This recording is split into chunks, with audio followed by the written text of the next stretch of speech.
महर्षि वेदव्यास रचित सभी खंडों को आपके लिए यहाँ प्रस्तुत किया है। महाभारत आर्य संस्कृति तथा भारतीय सनातन धर्म का एक अत्यंत आदरणीय और महान प्रमुख ग्रंथ है। यह अनंत अमूल्य रत्नों का अपार भंडार है।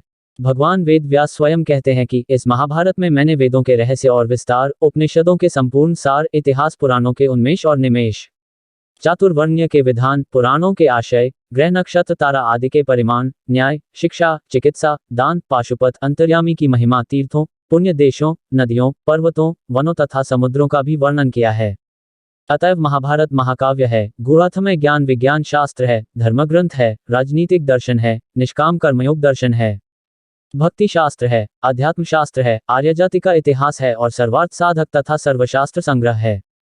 सबसे अधिक महत्व की बात तो यह है कि इसमें एक अद्वितीय, सर्वज्ञ, सर्वशक्तिमान, सर्वलोक महेश्वर, परमयोगेश्वर, अचिंत्यानंद, गुणगण संपन्न, सृष्टि स्थिति प्रलयकारी, विचित्र लीला विहारी, भक्त भक्तिमान, भक्त सर्वस्व, निखिलर सामृत सिंधु, अनंत प्रेमाधार, प्रेमधन विग्रह, सच्चिदानंद घन, वासुदेव भगवान श्री कृष्ण के गुण गौरव का मधुर गान है।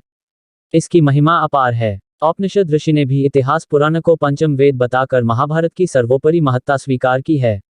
इस महाभारत के हिंदी में कई अनुवाद इससे पहले प्रकाशित हो चुके हैं, परंतु इस समय संस्कृत मूल तथा हिंदी अनुवाद सहित संपूर्ण ग्रंथ शायद उपलब्ध नहीं है। मूल तथा हिंदी अनुवाद पृथक पृथक तो प्राप्त होते हैं, परंतु उनका मूल्य बहुत है। इसीलिए महाभारत का महत्व समझने वाले प्रेमी तथा उदाराशय सज्जनों का बहुत दिनों से यह आग्रह था कि गीता प्रेस के द्वारा मूल संस्कृत एवं हिंदी अनुवाद सहित संपूर्ण महाभारत प्रकाशित किया जाए।